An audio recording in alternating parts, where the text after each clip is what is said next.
Hello, everybody. Welcome to CripChat, your weekly podcast for everything disability. Today we have with us Jonathan Shar. Hello. David Cunningham, David D. Hello. Today's topic is how to care for Australians with dementia. Yeah, we got Kaele Stokes from Dementia Australia. How are you, Kaele? Hi, everybody. Thanks so much for taking the time out to talk today. Fabulous. So look, we have a first segment, a new segment on the podcast today, which I'll read out for us for the topic today.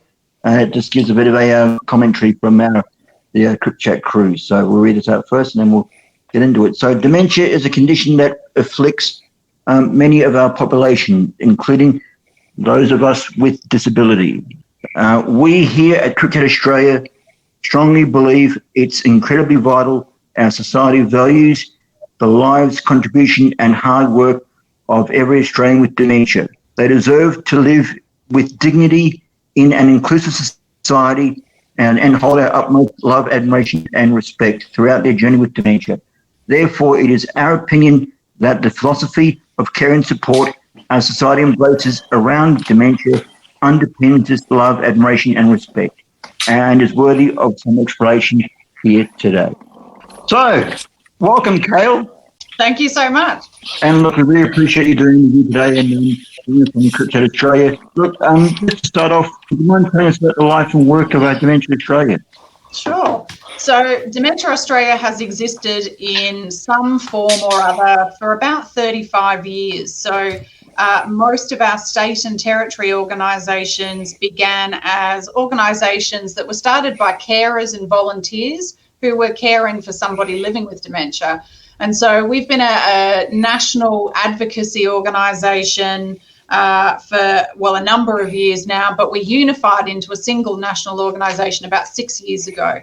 Dementia Australia wears three hats. We wear one hat, which is as the peak advocacy organisation for people living with dementia and for their families and carers. So we advocate to government for making sure that policies and programs and funding is appropriate to meet the needs of people living with dementia.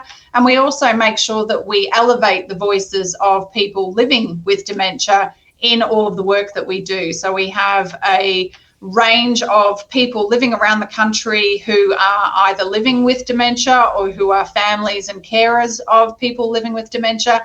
And they really give us an insight into what's important. And so we can then use their voices and experiences in the government, in the work that we do with governments. Our second hat is as a service provider. So we deliver supports and services to people living with dementia, families and carers, and the wider community.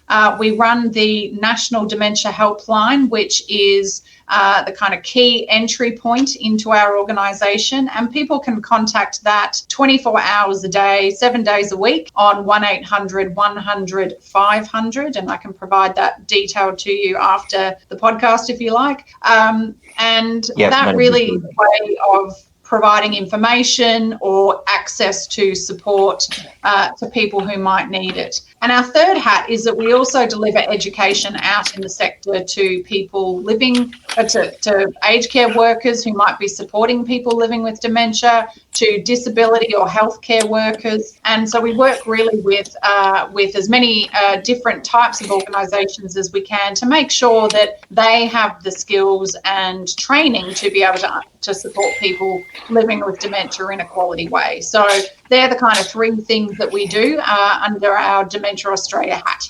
Fantastic.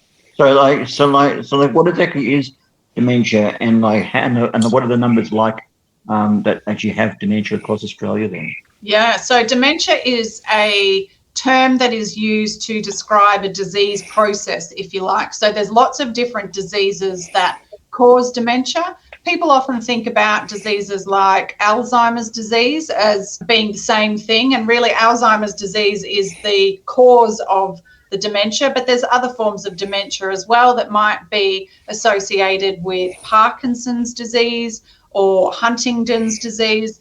And there's really over 100 different types of disease that cause dementia. So dementia really describes the changes to our brain and the way that our brains function. And that's kind of how we tend to think about it. We know that there's about just over 400,000 people living with dementia in Australia in the current time, and there's about 1.5 million people that are involved in the care of someone living with dementia. So it is the second leading cause of death in Australia at the current time, and it is a leading cause of death for women. So often people don't necessarily recognise that or understand that, but it is something that affects a lot of people across the country, and most of us will probably have come into contact with somebody living with dementia, either within our families or our friendship circles, or possibly out in our communities as well. Like, how many of that number would you suggest would actually have a disability of some sort, though? Well, we have done quite a lot of work over the years, both here in Australia and also internationally,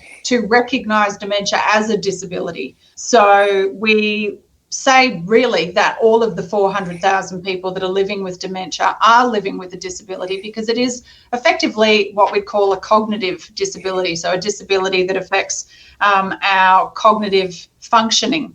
And so it is the single greatest cause of disability in Australians over the age of 65.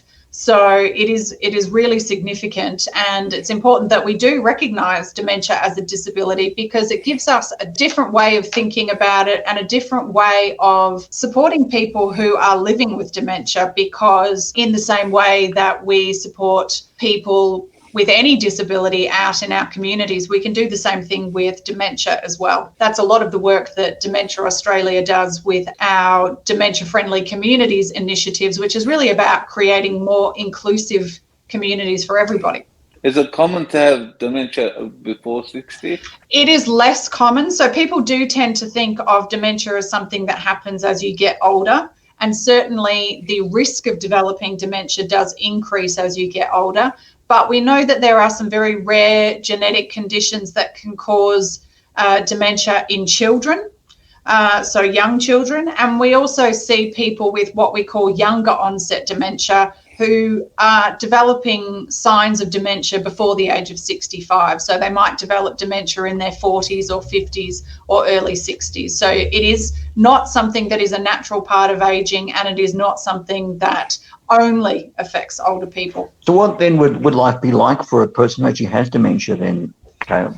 It really depends. So no two people's experience of dementia is the same. So we often, some of our advocates who are living with dementia tell us, if you've met one person with dementia, you've met one person with dementia, because all of us who end up living with dementia have quite a different experience of it. People do tend to think of dementia as being something that affects your memory. So that is probably the most common thought about dementia or Alzheimer's disease, that it affects our memory. And it certainly can affect the memory of people, but it can also affect other things. So some people may have trouble with language, so they might identify particular words in a different way or use the wrong word in the wrong context because their ability to process language has been affected. It can also affect people's ability to judge distances, for example. It might create hallucinations or changes in the way that they see things. So, for example, someone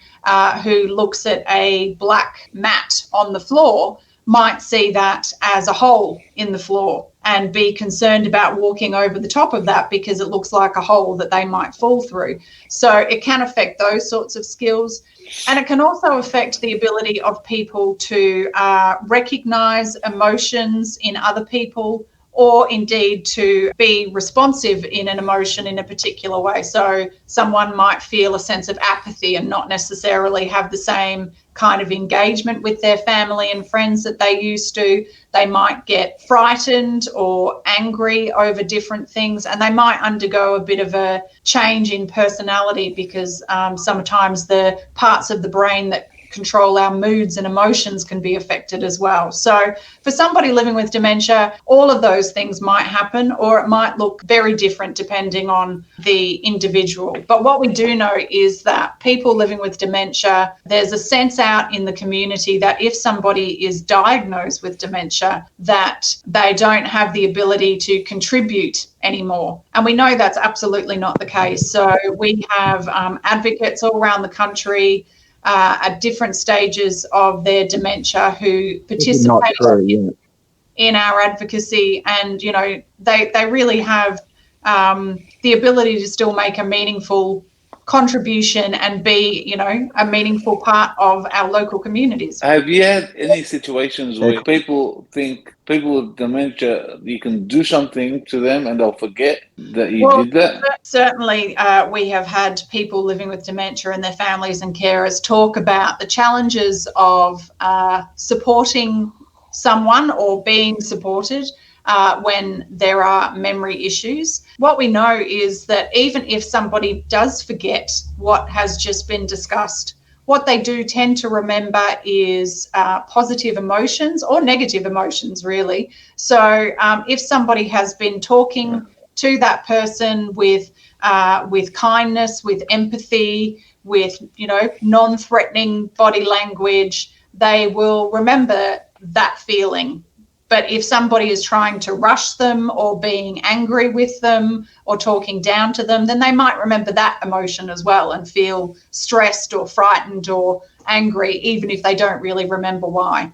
It is really important to think about what we're saying with our bodies as well as what we're saying with our voices as well. So, Kaele, what type of support to be available in Australia for people with dementia then? The National Dementia Helpline is there for everybody, irrespective of whether you are living with dementia, whether you are a family member, whether you're someone out in the community that just wants to know a little bit more about dementia. So anyone can contact the helpline on 1800 100 500, and that is a really great starting point for finding out information about dementia. We also have a lot of information on our website at dementia.org.au. We have help sheets. We have lots of resources that can help people to understand what it is to experience changes to their cognitive functioning, to understand how they can best go and talk to their doctor about changes that they might be experiencing, and also what it's like to be diagnosed with dementia, what services and supports are available. And we also provide through the National Dementia Helpline links to other services like My Aged Care or the Carers Gateway or the National Disability Insurance Scheme as well. So we've got connection to all of those services, and we can help people get access to the services that they need. Fantastic. So how do family and close friends of a person with dementia actually cope throughout the journey of the person they love having dementia? Look, it can be a challenging and confronting thing to watch somebody that you care about change in the way that they respond. But at the same time, we also talk to families and carers of people living with dementia about how rewarding it can be to support someone living with dementia. So, there's a whole wide breadth of experience out there in the community, and some people have really positive things that they remember long after somebody might have passed away. So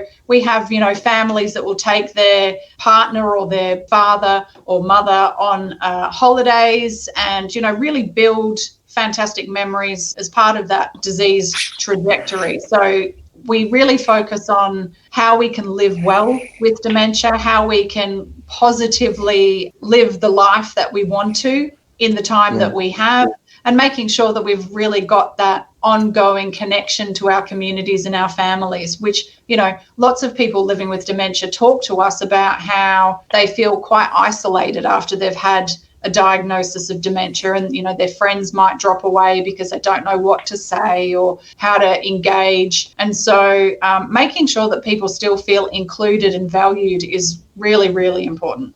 Is there like a guide that you have that allows other people to know what the best way to get it around with or treat someone with dementia, or how other people have found ways that is best to treat someone with dementia.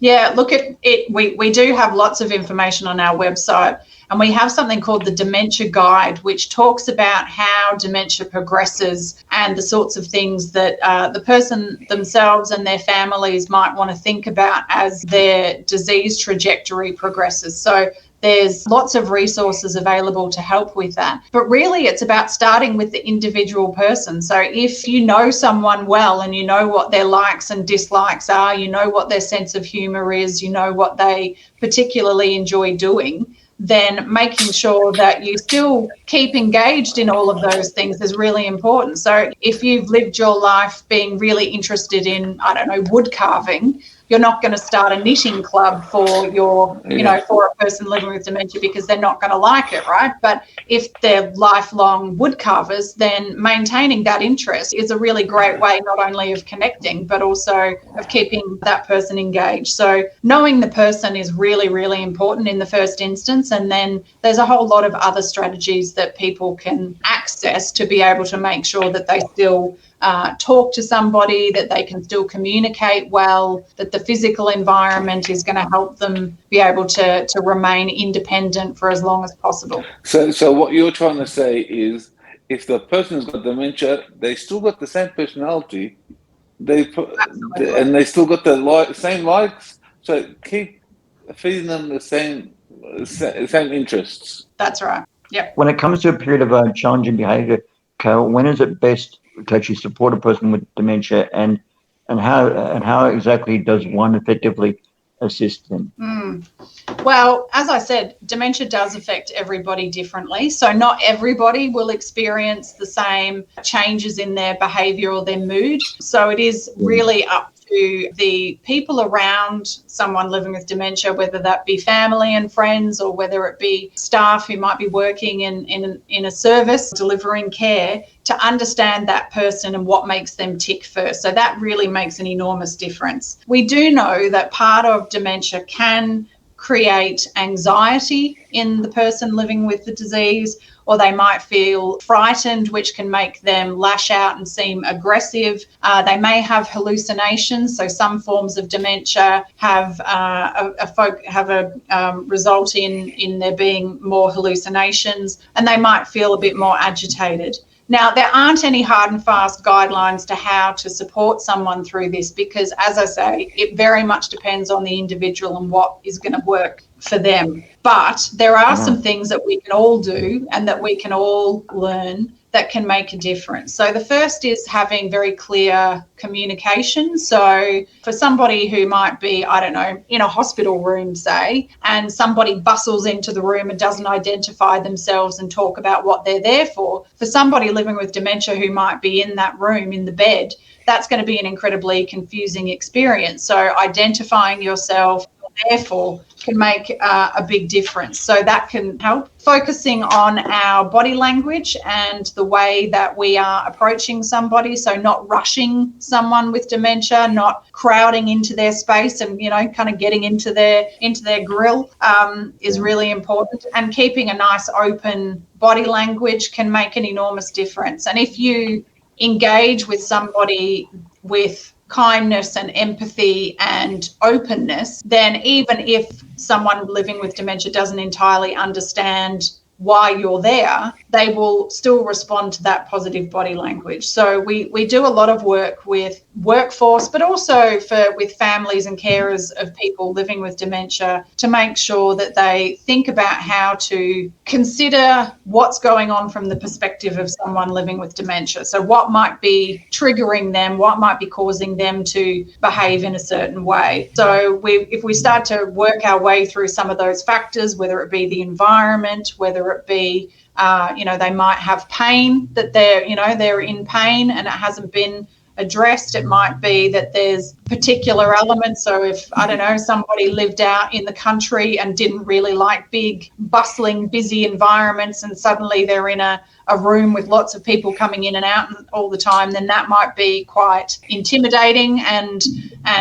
frightening for somebody. So understanding the person and how they might respond to things and thinking about it from their perspective can make a huge difference in starting to minimise changes in behaviour. And so I suppose on that as well, there'd be things that support staff and carers should actually avoid doing, with all those things that you mentioned there. Yeah, not rushing somebody, not crowding into their environment, making sure that you give them a bit of time and space, not just kind of doing a whole bunch of things at somebody, but actually identifying who you are and what you're there for. All those sorts of things make a huge difference in the experience of someone living with dementia. So, Kaele, what actually got you actually keen and passionate to actually become involved with Dementia Australia as the Executive Director of Advocacy and Research? Well, I've been with the organisation now for nearly 11 years, so I have been working with the organisation for quite a long time, and I grew up around aged care. So my mum was an aged care nurse, and so my childhood really was growing up in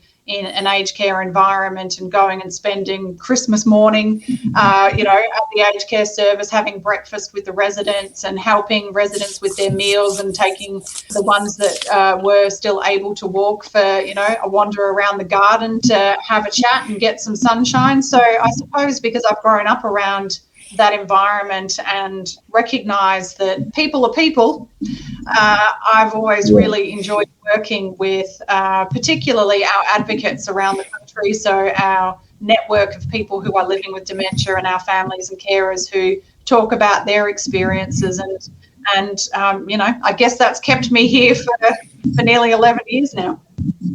Would you call it an actual career, or is it a vocation?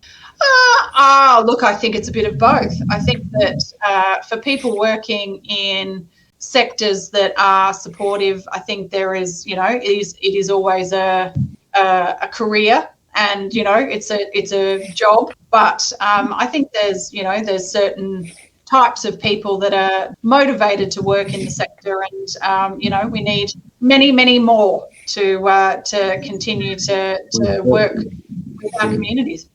We certainly do. And look, so when it comes to government and the broader community enhancing and developing services and training opportunities for support staff, how best could they actually do that? Well, Dementia Australia has been very strongly focused on advocating for compulsory dementia education for all staff that work across healthcare and community and aged care services, because we know at the moment that it's not a compulsory part of their education. And given that so many people living in residential aged care, about 2/3 of people living in residential aged care have a moderate to severe cognitive impairment, so they all have, a form of dementia. It's really important that we provide training and education to staff to ensure that they're able to support people living with dementia in a really high quality way. But it also means that there's more satisfaction for the workers as well, because, they have a much more fulfilling engagement with people living with dementia, and they have the skills and training to be able to do that in a consistent way. So that's certainly something that we've been focused on and will continue to talk to government about. Fantastic. So that actually then that concludes our interview, Kaele. So I'm going to ask now, do you have any final thoughts for us, what you actually, a takeaway message for our audience? Oh, a takeaway message, that's always a hard one to come up with. Look, I think it's that just to keep in mind that dementia is a disability. So some people are living with other forms of disability and dementia, but we see dementia as a disability and look for supports and inclusion of people living with all forms of disability out in our communities, including people living with dementia. What's the best way to spot out dementia from someone? It takes a little bit of time to diagnose dementia. So often the changes to our brain happen over a longer period of time, and it can take a little while before we start to see changes. But the way that we best talk about it is if you start to see that, like if you go into a room and you've forgotten why you went in there, and that just happens sort of once, then that's fine. But if it happens on a regular basis and more consistently, or if you forget where you've put the car keys and then you forget what the car keys are for, then it's probably time to go and talk to your doctor. And we certainly do encourage anybody who is worried about their brain to go and talk to their doctor and get some further support. Thank you again, Kaele, for joining us today. It's been fantastic to have you with us, and I hope you enjoyed the time with us. I hope we can have more chances to share time with Dementia Australia in coming years in a great partnership together between CripChat Australia and Dementia Australia, working hand in hand. Would that be useful for you, Kaele? Yeah, terrific. Thanks so much for taking the time to talk about it. No problem. And look, you're going to CripChat Australia, your weekly podcast on disabilities. Please like, share, and subscribe. And now over to Jonathan for our dedication. So this episode is dedicated to Claire and her friends and family,